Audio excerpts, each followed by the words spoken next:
Assalamualaikum warahmatullahi wabarakatuh. Salam sejahtera untuk kita semua. Jumpa kembali bersama saya di dalam dunia virtual, masih di pembelajaran IPS kelas 8 semester 2 dengan tema kedatangan bangsa Eropa ke Indonesia bagian kedua. Langsung saja.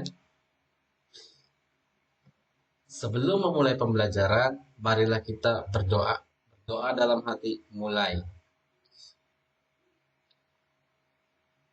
Berdoa selesai. Dengan dibacakan doa, mudah-mudahan pembelajaran kita kali ini berjalan dengan lancar. Tujuan pembelajaran.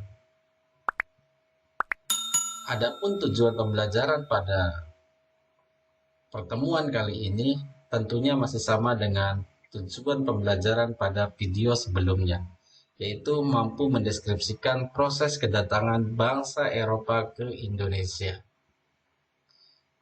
Negara Eropa yang datang ke Indonesia.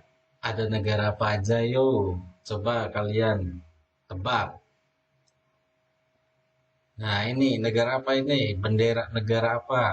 Betul, Portugis. Kalau sekarang sebutnya Portugal ya.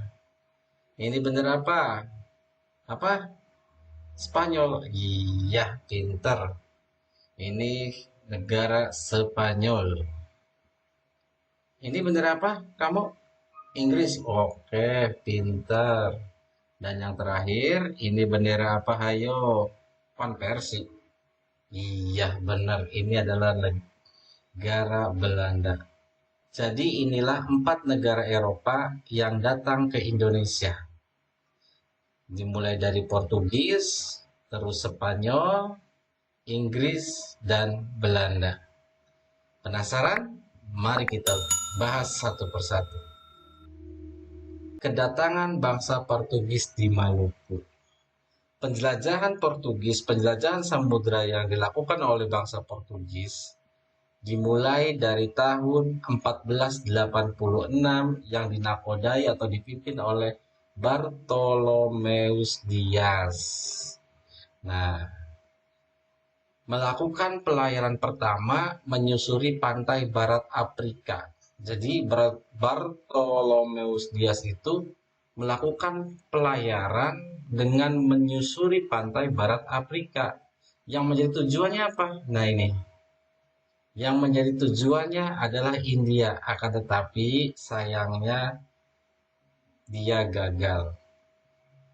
Terus tahun 1511 yang dipimpin oleh Alfonso de Albuquerque. Nah, pelayaran yang dipimpin oleh Alfonso ini berhasil menguasai Malaka dan Myanmar. Nah, ini merupakan awal mereka bisa berhasil datang ke Maluku. Kenapa seperti itu? Kita lihat di sini. Nah, ketika ia berhasil menguasai Malaka dan Myanmar, kemudian dia menjalin hubungan dagang dengan Maluku. Nah, dari situ mereka tahu bahwa di Maluku itu banyak rempah-rempah yang sangat luar biasa. Ketika tahun 1512, akhirnya, nah ini, Portugis sampai di Maluku di bawah pimpinan Antonio de Ablu dan Francesco Serrao. Jadi, awalnya ketika ia berhasil menguasai Malaka dan Myanmar, terus melakukan hubungan dagang dengan Maluku, pada tahun 1512 dia langsung pergi ke Maluku dan di bawah pimpinan Antonio de Abu dan Francesco Serrao, dan dia berhasil menguasai Maluku. Terus yang kedua, kedatangan bangsa Spanyol di Maluku diawali oleh Ferdinand Magellan yang melakukan pelayaran dan singgah di Filipina. Dari Filipina tersebut, Ferdinand mengetahui bahwa ada sumber rempah-rempah yang lebih bagus daripada Filipina. Akhirnya ketika tahun 1521 di bawah pimpinan Sebastian Elcano, akhirnya Spanyol berhasil masuk ke Maluku. Nah, di Maluku di mana? Spanyol berlabuh ke Tidore dan disambut baik oleh Kesultanan Tidore. Kenapa Sultan Tidore itu menyambut bukan tanpa alasan? Karena apa? Karena Ternate yang sudah terlebih dahulu bersekutu dengan bangsa Portugis, otomatis Tidore pun tidak mau kalah dengan Ternate. Akhirnya Tidore bekerja sama atau bersekutu dengan Spanyol dan Ternate bersekutu dengan Portugis. Perlu kalian ketahui bahwa negara Spanyol atau bangsa Spanyol dan bangsa Portugis itu merupakan dua negara yang selalu bersaing, baik di Eropa, baik ketika dia berada di Eropa dan ketika dia berada di Nusantara. Kita lihat. Nah, kedatangan bangsa Spanyol di Tidore membuat Portugis merasa terganggu. Kenapa merasa terganggu? Pastilah terganggu. Karena apa? Karena komoditas rempah-rempahnya mereka merasa ada yang menyaingi. Bukan hanya mereka, tetapi Spanyol pun ada. Selain itu, negara Portugis menuduh Spanyol telah melanggar perjanjian Tordesillas. Apa sih Pak perjanjian Tordesillas? Nah, perjanjian ini terjadi pada tahun 1494, di mana perjanjian tersebut dilakukan oleh Paus Alexander keempat, yang pada intinya Eropa itu dibagi menjadi dua poli eksklusif antara bangsa Spanyol dan bangsa Portugis. Dibagi menjadi dua. Nah, wilayah sebelah timur dimiliki oleh bangsa Portugis, sedangkan wilayah sebelah barat dimiliki oleh Spanyol. Jadi biar nggak berantem mereka antara Spanyol dan Portugis, jadi dipisahkan. Portugis pergi ke wilayah timur, sementara Spanyol pergi ke wilayah barat. Kenapa seperti itu? Karena dulu keyakinan Paus Alexander IV itu mengatakan bahwa dunia itu atau bumi itu datar. Portugis akan menemukan ujung dunia di sebelah timur, begitupun Spanyol akan menemukan ujung dunia di sebelah barat. Akan tetapi kenyataannya mereka malah bertemu di Maluku.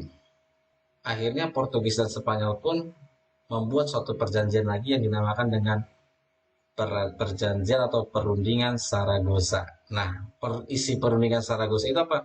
Mempertegas isi dari perundingan Tordesillas yang sudah pernah mereka lakukan. Itu ya. C. Ekspedisi bangsa Inggris. Persekutuan Dagang Inggris diberi nama EIC, East Indian Company. Di dalamnya bergabung para penguasa Inggris. Walaupun Inggris tiba di Kepulauan Nusantara, pengaruhnya tidak terlalu banyak seperti halnya Belanda.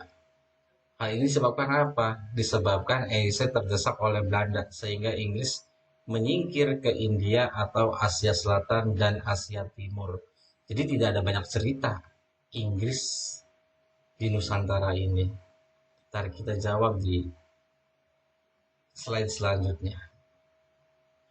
Kedatangan bangsa Belanda di Jayakarta atau sekarang disebut Jakarta.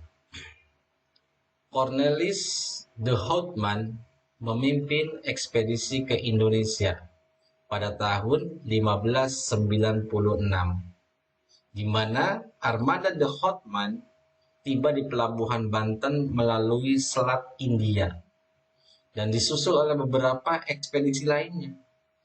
Ketika de Houtman itu berhasil singgah di Selat Sunda atau di Banten tersebut, tidak lama kemudian orang Belanda itu menyusul ekspedisi de Houtman.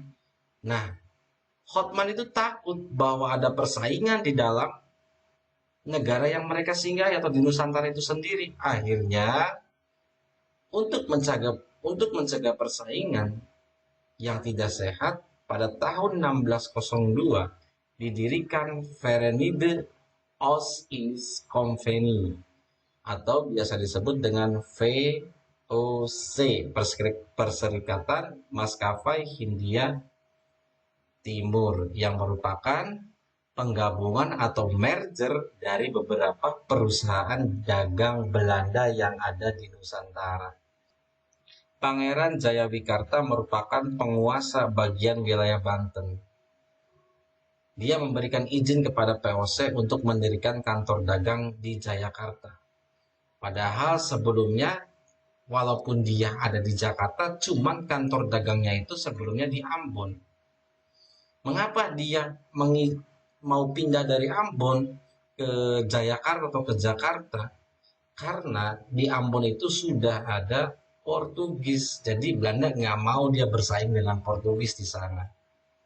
Tapi selain memberi izin kepada VOC, Pangeran Jayawikarta juga memberikan izin pendirian kantor dagang kepada Inggris atau EIC.